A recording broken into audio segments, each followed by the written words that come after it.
a intervenção do Estado na propriedade privada. Continuamos, então, com a tese de número 1, da edição número 127 do Jurisprudência em Teses.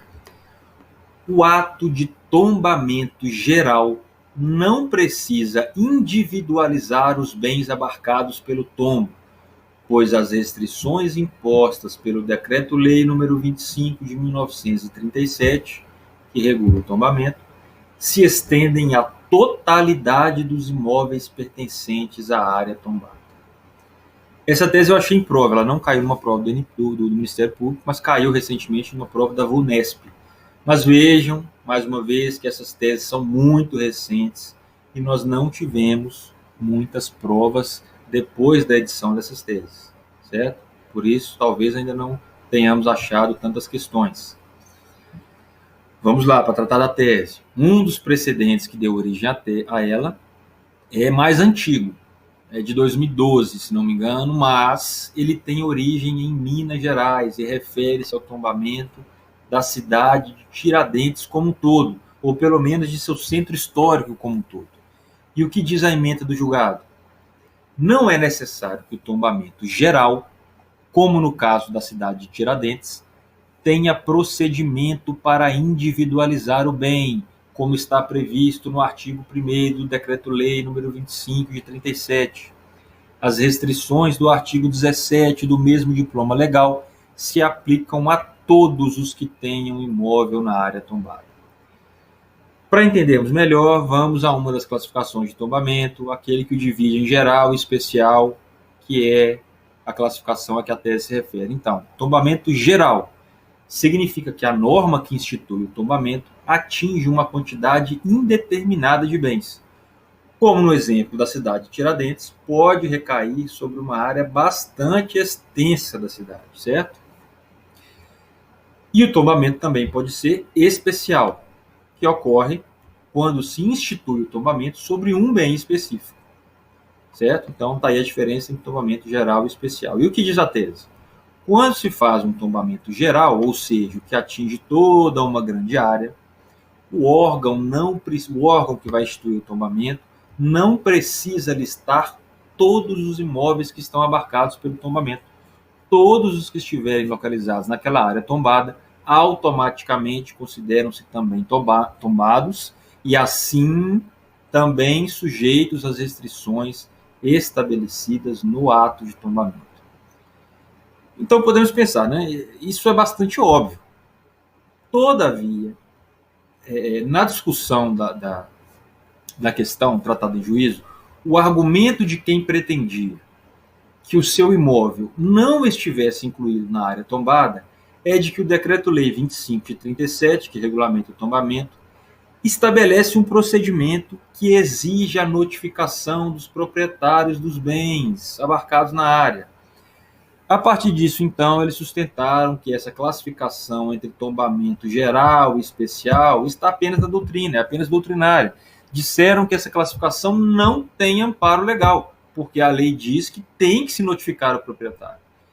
Eles queriam, portanto, que o tombamento não se aplicasse àqueles proprietários que não foram notificados individualmente para se manifestarem no procedimento de tombamento. E vejam, há de fato doutrina que defende esse posicionamento, ou seja, de que a classificação de tombamento geral não foi acolhida pela lei, certo? Os tribunais, todavia, não concordaram com essa tese. Os julgados levaram em consideração principalmente a importância da proteção ao patrimônio histórico e cultural diante do direito do particular. Então, consideraram que a importância da proteção ao patrimônio histórico e cultural deve se sobrepor ao direito do particular. Citaram também, de passagem, isso não está muito claro, mas lá no inteiro teor do julgado se vê que eles citaram a dificuldade de que fossem individualizados todos os imóveis de uma área extensa e a dificuldade também de que sejam notificados todos os proprietários, certo? Desse modo, então, os tribunais validaram o tombamento geral e não concordaram com a tese dos particulares que queriam se esquivar de cumprir as restrições por não terem sido notificados individualmente. Vamos para a próxima, tese de número 2, relativa à intervenção do Estado na propriedade privada. Inexistindo ofensa à harmonia estética do conjunto arquitetônico tombado, não há que se falar em demolição de construção acrescida. Veja, diz que se não houver ofensa à harmonia estética do conjunto tombado, não há que se falar em demolição de uma construção que tenha sido a ele acrescida.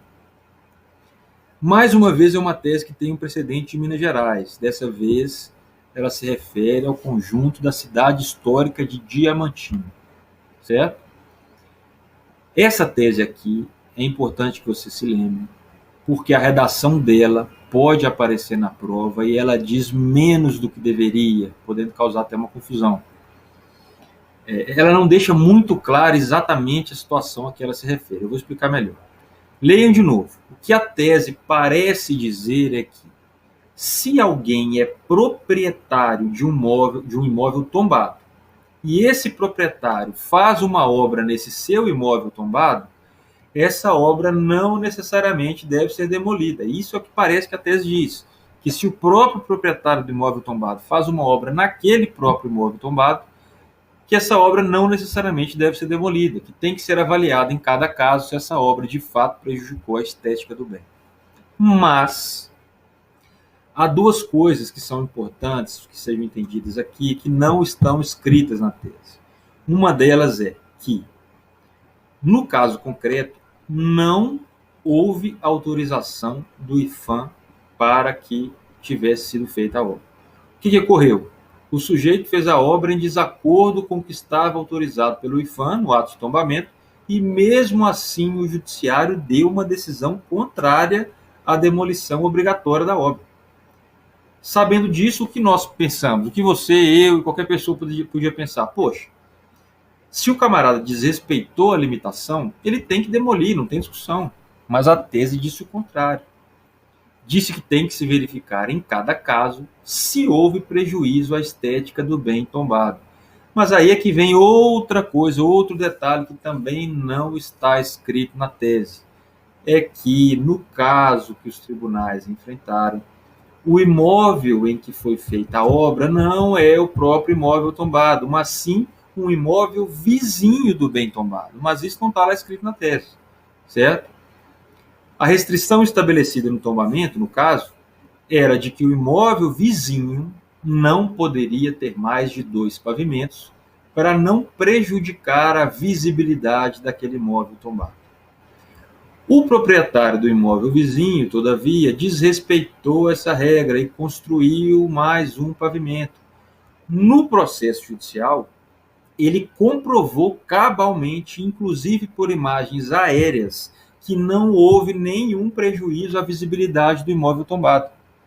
Por isso, nesse caso, o judiciário foi contrário à demolição. Por quê? Porque o vizinho acabou comprovando que ele não havia desrespeitado a razão primeira pela qual o imóvel havia sido tombado. Certo? Qual era? Não prejudicar a visibilidade daquele imóvel. Mas voltando à tese, o que vocês precisam lembrar? Que o só fato de descumprir o decreto de tombamento não é razão para demolir uma obra por si só. Avalia-se na prática se houve ou não um prejuízo estético no caso concreto. É isso que diz a tese, é isso que a tese restringe-se a nos dizer. Certo? Vamos para a próxima, tese de número 4.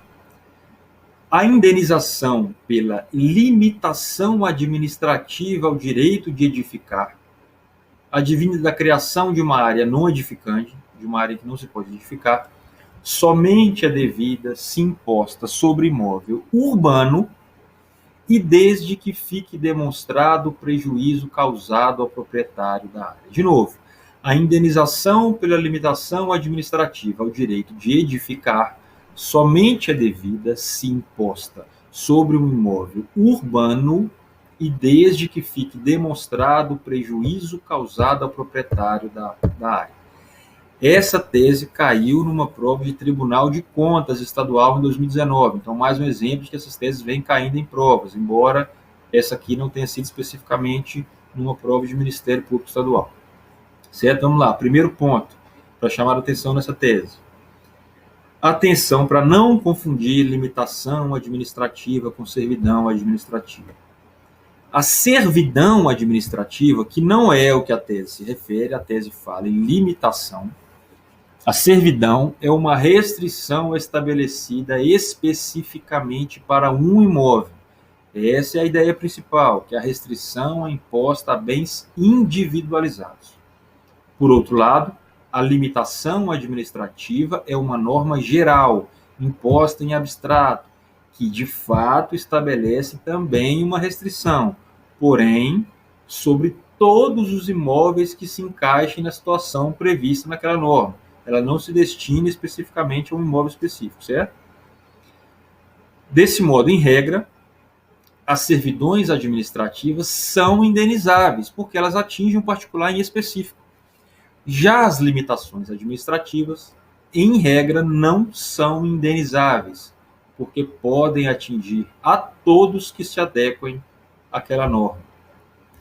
Essas limitações são, portanto, justificadas pelo bem comum. Por exemplo, nesse caso, o ordenamento urbano racional, por exemplo, ou em razão da proteção ao meio ambiente. Enquanto a servidão é destinada a servir uma pessoa, um ente específico, a limitação é destinada a servir ao bem comum, certo? Mas para explicar essa tese, termo por termo, busquei aqui também os precedentes que deram origem à tese. Então, por que a tese fala apenas em imóvel urbano? Vejam o que diz a tese. A indenização pela limitação administrativa ao direito de edificar somente é devida se imposta sobre imóvel urbano. Ocorre que essa questão nem foi muito bem abertamente abordada nos acórdãos, mas da leitura dos julgados nós podemos inferir, a partir de citações de doutrina que eles fizeram nos julgados, que se entende que o imóvel urbano é destinado por excelência. Vejam, o imóvel urbano é destinado por excelência à construção, à edificação pelo particular. Eles presume-se que, se o sujeito tem um lote em uma área urbana, presume-se que ele quer utilizá-lo para construir, seja para habitação, seja para uma outra exploração econômica qualquer. Já o imóvel rural não. Entende-se que ele não é naturalmente destinado, pelo menos inteiramente, para a construção. O imóvel rural não se compra o imóvel rural pensando em edificá-lo de ponta a ponta, certo? Por isso se fez essa diferença. Por isso aqui tratou-se apenas de imóvel urbano. Lembre-se, então, que a tese também não fala de qualquer limitação administrativa. Ela trata especificamente em limitação administrativa ao direito de edificar e, por isso, restringe aos imóveis urbanos. Ou seja, a limitação impõe que uma área do imóvel seja insuscetível de edificação. Por isso, restringiu aos imóveis urbanos. Por outro lado, na tese, exige-se também, além da exigência de que se trate de um imóvel urbano, exige-se também que fique demonstrado prejuízo. E aqui vem outro ponto, vem outro problema. Poderíamos pensar, mas não seria sempre óbvio esse prejuízo? Se o poder público impede o sujeito de construir numa parte do seu terreno, podemos presumir que necessariamente haverá um prejuízo, certo? Mas vejam bem, também nesse ponto a tese fica um pouco imprecisa em sua redação. No teor dos julgados, nós podemos inferir que o judiciário reconhece o direito de indenizar numa limitação administrativa de não edificar, quando a limitação esvazia o conteúdo econômico do bem, ou seja, quando na prática praticamente impede-se a exploração econômica do bem. Por isso, vejam, não entram aqui aquelas regras de ocupação do solo estabelecidas pelos municípios. Quando essas regras dizem, por exemplo, estabelecem, por exemplo, um mínimo de distância para se construir dos limites dos terrenos, aqueles conhecidos recuos, que se faz, não pode construir próximo à frente do terreno, tem que haver um recuo das laterais também, para que não fique muito próximo ao móvel vizinho. E isso aqui não gera dever de indenizar, porque não esvazia o conteúdo econômico do lote.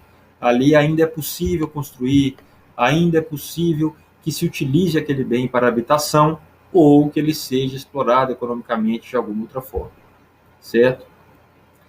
A situação muda quando a limitação é tão grande que acaba por impedir a construção.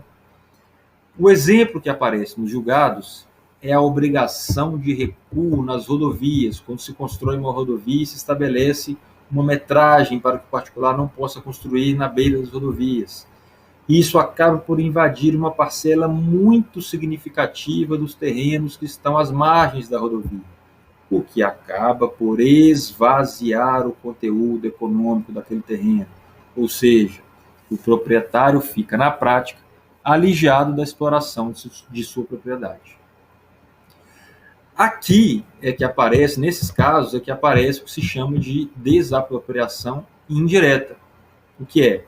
A administração, no caso, ela deveria ter desapropriado esses terrenos, porque ela está usando uma parte significativa deles. Mas, para não pagar a indenização, ela estabelece uma limitação, que em tese é geral, mas atinge diretamente determinados proprietários e esvaziam quase que por completo o conteúdo econômico de seus imóveis.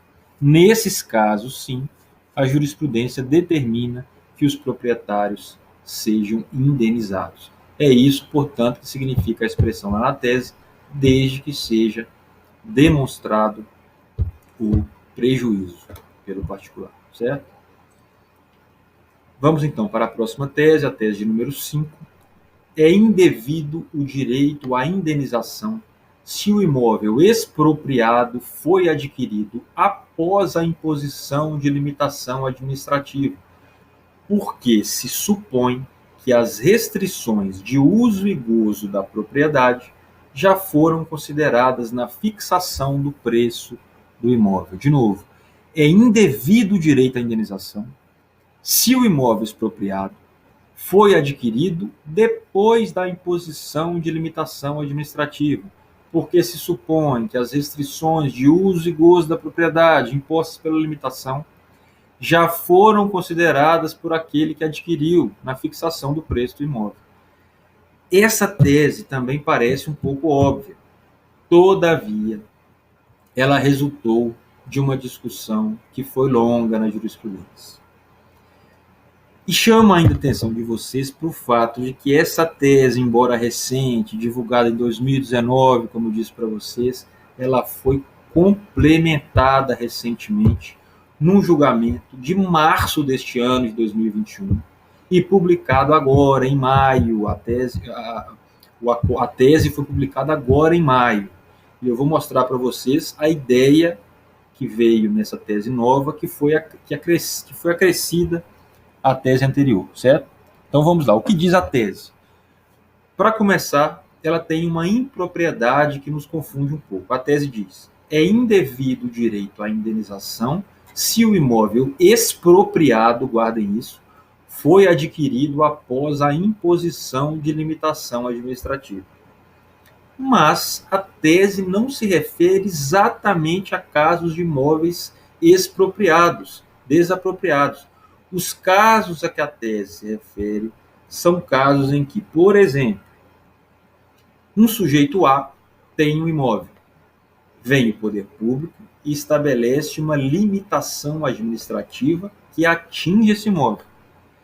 Depois dessa limitação, depois de um Estado instituir essa limitação, vem o sujeito B e adquire o imóvel do sujeito A.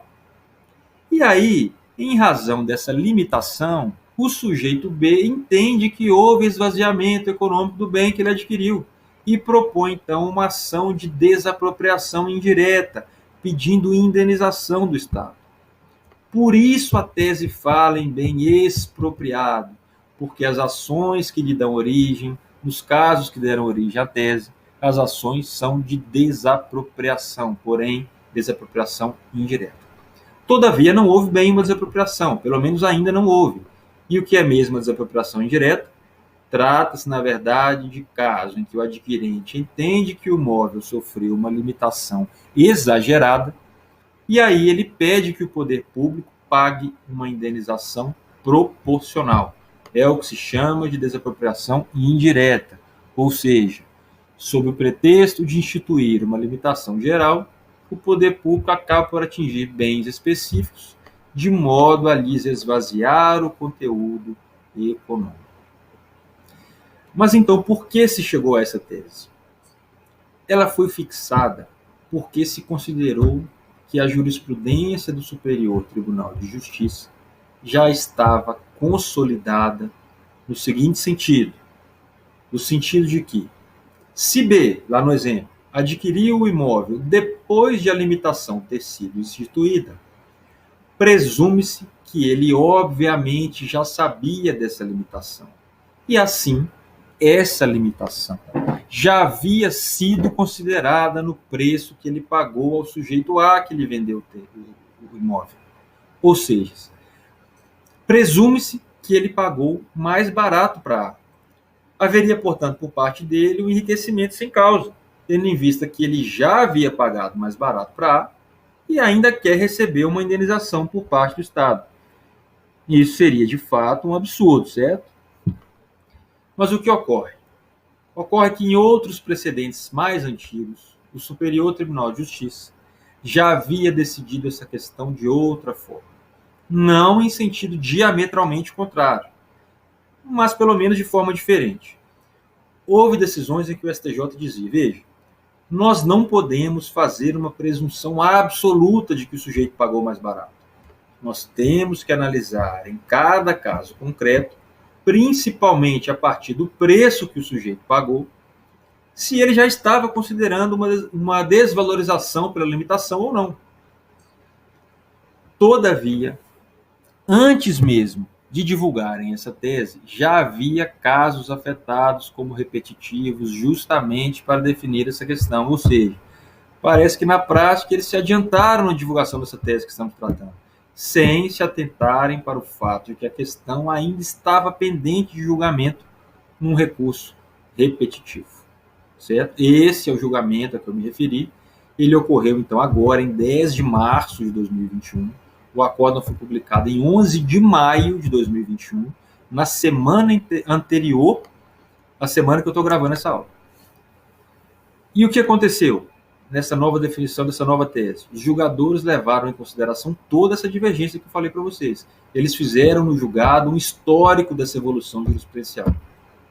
Para quem se interessar, é só pesquisar lá no site do STJ o tema repetitivo 1004 ou o RESP 1.750.660. Repetindo, tema repetitivo 1004 ou o RESP 1.750.660. E qual a tese que ficou definida nesse julgamento? A nova tese. Vou ler para vocês. Reconhecida a incidência do princípio da boa-fé objetiva em ação de desapropriação indireta, se a aquisição do bem ou de direito sobre ele ocorrer quando já existente uma restrição administrativa, fica subentendido que tal ônus foi considerado na fixação do preço. Nesses casos, o adquirente não faz jus a qualquer indenização do órgão expropriante por eventual apossamento anterior.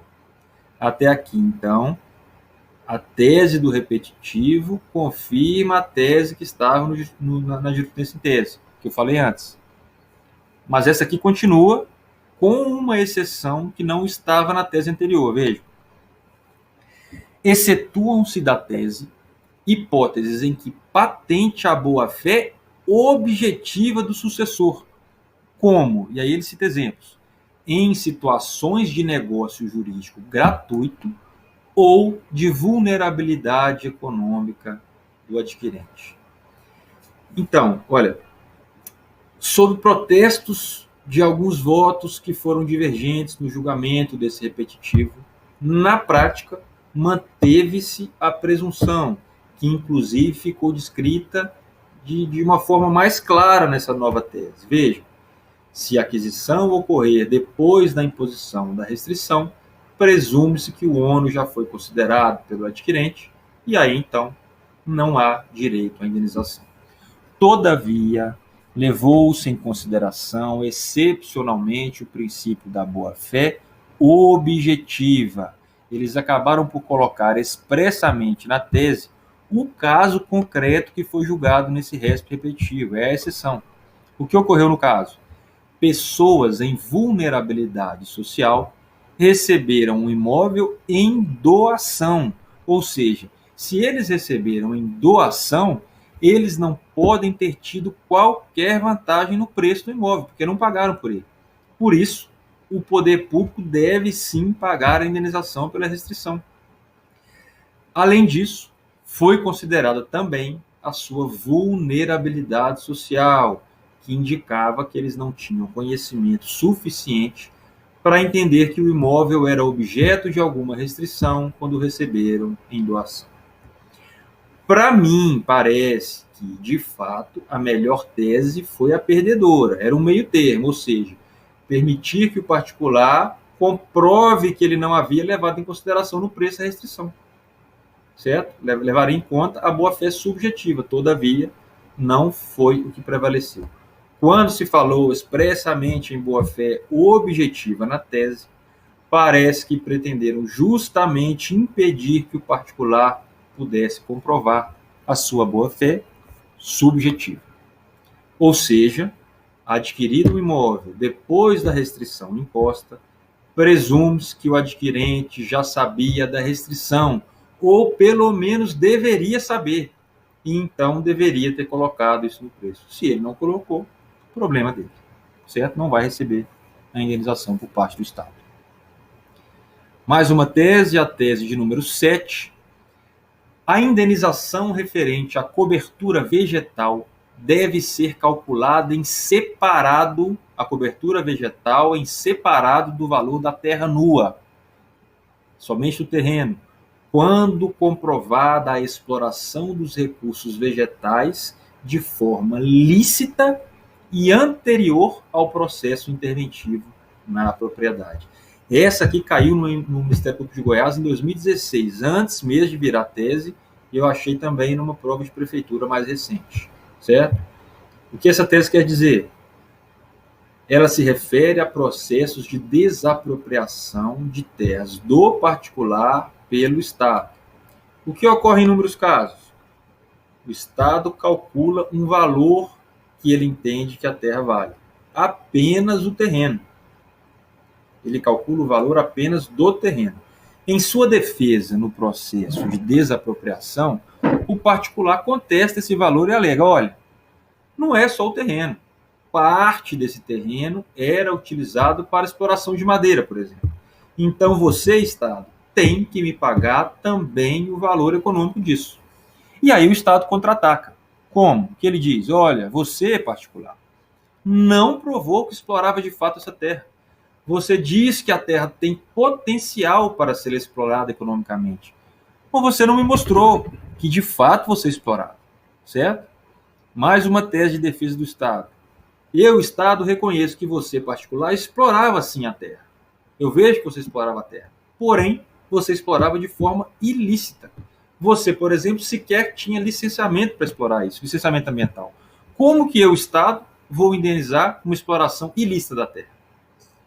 E mais uma tese de defesa do Estado. O Estado diz, olha, eu estou vendo que você, particular, está explorando isso sim, está explorando a terra sim. Mas você só começou a explorar depois que eu, Estado, já tinha iniciado o processo de desapropriação. Então você está de má fé, fez isso só para ser indenizado pelos lucros cessantes. Todos esses fundamentos de contra-ataque do Estado estão acolhidos nessa tese. O que disse então a jurisprudência? Olha, você, particular, tem direito sim à indenização não só pela terra, mas também pelo que você explorava nela de forma econômica, sua exploração econômica, dá direito. Todavia, é seu dever particular mostrar que você de fato explorava economicamente. Não adianta só dizer que havia potencial naquela terra para ser explorado, certo? É seu dever também mostrar que sua atividade era explorada licitamente, por exemplo, de acordo com as licenças ambientais. E, por último, tem que provar ainda que você já explorava a terra antes de o poder público decidir pela desapropriação, certo? É isso que diz a tese. Só chamar a atenção para mais um ponto é que isso que está sendo tratado aqui não serve só para florestas. Foi o exemplo dado, mas não serve só para florestas. Nos próprios precedentes que deram origem à tese, há exemplos de casos de exploração de atividade mineradora, certo? Ocorreram casos também na exploração de atividade mineradora. Vamos para a próxima. Tese de número 8. Nas hipóteses em que ficar demonstrado que a servidão de passagem abrange uma área superior àquela prevista na escritura pública, que havia instituído a certidão, impõe-se o dever de indenizar, sob pena de violação do princípio do justo preço. Essa tese é simples, certo? Não há dificuldades. Eu trouxe ela aqui para reforçar para vocês a diferença já tratada entre servidão administrativa e limitação administrativa, que aparece recorrentemente nas provas. Lembre-se que a limitação administrativa é uma restrição geral imposta a todos indistintamente. A servidão, por sua vez, vai atingir imóveis específicos. Os casos que deram origem a essa tese tratam de servidões instituídas para a instalação de equipamentos para a prestação de serviços públicos. Então, cuidado, o que está escrito na tese como servidão de passagem, o que parece restringir o entendimento a servidões para trânsito de pessoas e coisas, na verdade não abrange apenas esses casos. Um dos exemplos que está nos acórdãos é, por exemplo, a servidão para a instalação de tubos de gasodutos numa propriedade particular, certo? E o que ocorre no caso concreto? O poder público institui a servidão para possibilitar que a concessionária de serviço público instale o serviço. Eles entram em acordo com o particular na instituição da servidão e inserem na escritura do imóvel que tal parte do terreno fica à disposição do poder público, da concessionária, e ajustam entre eles um preço justo a ser pago para o particular a título de indenização. Mas, na hora de instalar os equipamentos necessários ou de prestar o serviço efetivamente, eles acabam ocupando um pedaço maior da terra. Obviamente, o particular vai ter direito a uma indenização suplementar por aquilo que não havia sido previsto no momento em que ajustaram o preço da indenização. Certo? Fim dessa tese. Vamos passar para a próxima. Já estamos terminando.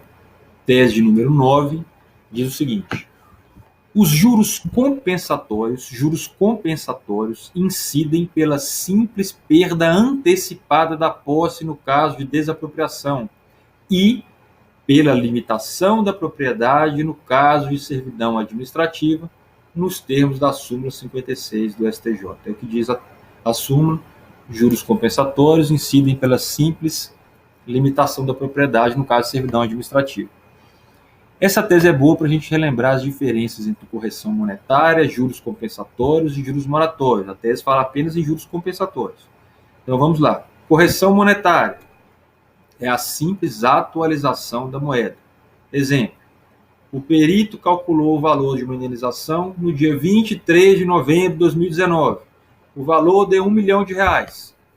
A partir dessa data, incide um índice de correção monetária, somente para atualizar esse valor. Então, agora, 1 ano e meio, mais ou menos, depois disso, depois de novembro de 2019, esse milhão passa a valer 1 milhão e pouco, só por causa da inflação, certo? Essa é a correção monetária. Por sua vez, juros compensatórios. Isso aqui existe para compensar, como o próprio nome diz, compensar o particular de quê? Daquilo que lhe foi retirado antes da hora. A lei prevê que o poder público pode se emitir antecipadamente na posse do bem expropriado. O que isso quer dizer? Inicia-se o processo de desapropriação, mas antes que ele termine, o poder público já pode ocupar o bem, já pode exercer a posse. A lei fala em emissão provisória na posse, é o nome que a lei dá, emissão provisória. Emissão antecipada é emissão provisória na posse. Está lá no artigo 15 do Decreto-Lei 3.365. Se o expropriante alegar urgência e depositar quantia arbitrada de conformidade com o artigo tal do Código de Processo Civil anterior, o juiz mandará emiti-lo provisoriamente na posse dos bens. Vejam que o artigo fala que o poder público pode se emitir provisoriamente na posse se pagar a quantia arbitrada. O que acontece? Normalmente, um perito arbitra um preço, como no nosso exemplo, R$1 milhão. O poder público vai lá, deposita em juiz esse 1 milhão e entra no bem, expulsa o particular de cara. É invasivo, sim, mas é assim mesmo. E o que acontece com esse depósito judicial feito pelo poder público? Fica lá na conta rendendo correção monetária. Aquilo que falamos primeiro, para não perder o valor, para repor a inflação. A própria conta judicial já faz com que incida lá, o banco já faz incidir a correção monetária sobre esse valor. Mas onde entram aí os juros compensatórios? Aqui, a lei diz que o particular, de cara, na hora que o poder público entra no bem, expulsa o particular e deposita 1 milhão, como no nosso exemplo, o particular só pode levantar de cara até 80% desse valor. No exemplo, então, 80% de 1 milhão, 800 mil, certo? Isso significa que o particular já está indenizado agora em 800 mil, certo? Ele já dispõe desse valor a partir dali, para fazer com esse valor o que ele quiser. Então, em relação a esses 800 mil, ele não tem que ser compensado de nada, certo? Ele já tem à disposição daquele valor. Mas e os 200 mil que restam? O imóvel dele valia 1 milhão e ele só pôde usar 800. Aí sim, sobre outros 200, além da correção monetária, que incidirá, porque esse valor já está lá na conta judicial, depositado em juízo, o poder público vai ter que pagar juros compensatórios para compensar o particular de não ter podido usar esses 200 até terminar o processo, e aí lá no final, sim, ele possa levantar esse dinheiro, certo? Só um adendo, pode ocorrer de no final do processo, embora o perito tivesse avaliado o imóvel lá atrás em 1 milhão, ter se decidido ao final que o imóvel valia, na verdade, 1 milhão e 100. O que acontece então? Nós vamos calcular os juros compensatórios pela diferença, sobre 300 mil. 1 milhão e 100 menos os 800 que ele já havia levantado, 300 mil, e não sobre os 200, porque o valor da avaliação mudou. Inclusive, se for para menos, os juros vão ser calculados sobre menos, certo? Só sobre o valor que ele puder resgatar. E, por fim, os juros moratórios. Juros moratórios, diferente de juros compensatórios. Mora é atraso. Está em mora quem está em atraso. Se o poder público, naquele nosso exemplo, cumpriu tudo até aqui, à risca, cumpriu tudo que ele devia, nas datas certas, nos prazos certos, ele não vai pagar juros moratórios. Ele arca apenas com juros compensatórios pelo tempo que o particular não pôde usufruir nem do bem, nem do valor integral do preço correspondente.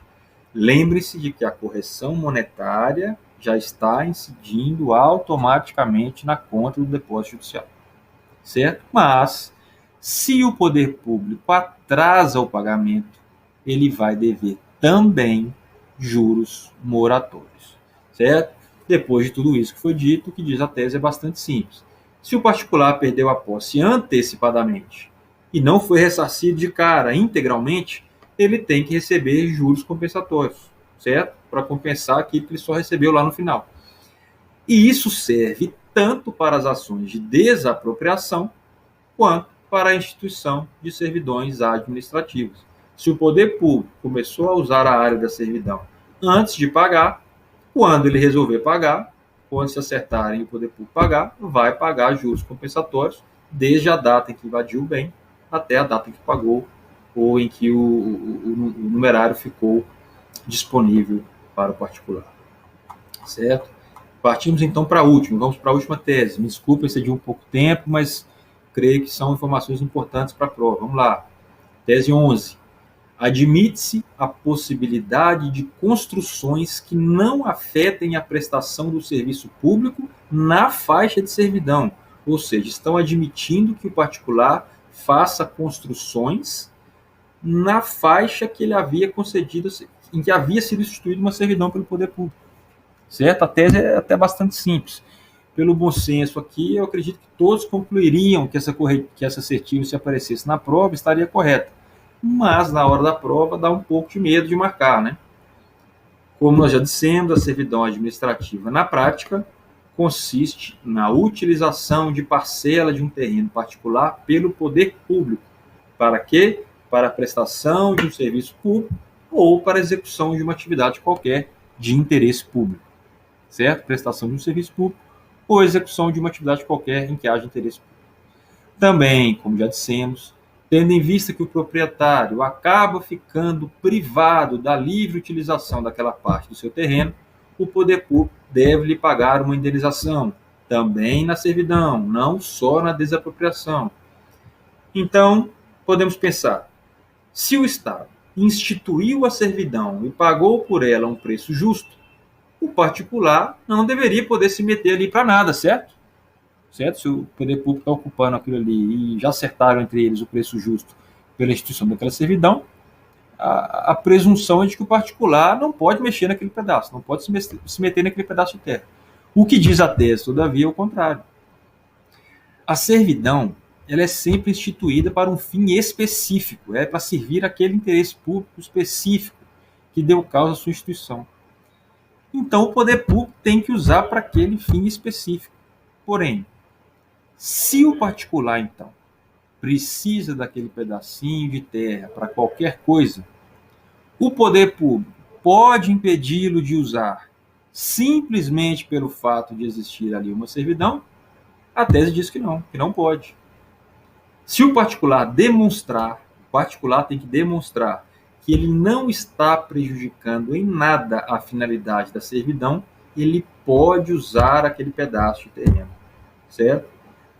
Mais uma vez, nas decisões que deram origem a essa tese, fala-se que se admite, até mesmo, fala-se que se admite construções de pequeno porte, além daquelas que, de qualquer modo, não afetem a prestação do serviço público. Então, se admite não só um uso corriqueiro ali, mas até mesmo a construção de pequeno porte, se o proprietário comprovar que não está prejudicando o interesse público ou o serviço público em razão do qual foi instituída a servidão, ele pode fazer, certo? Terminamos aqui, me desculpe pelo excesso de tempo, tomara que as explicações sejam úteis e que, se isso aparecer na prova, vocês se lembrem. Bons estudos para vocês, boa sorte, um abraço.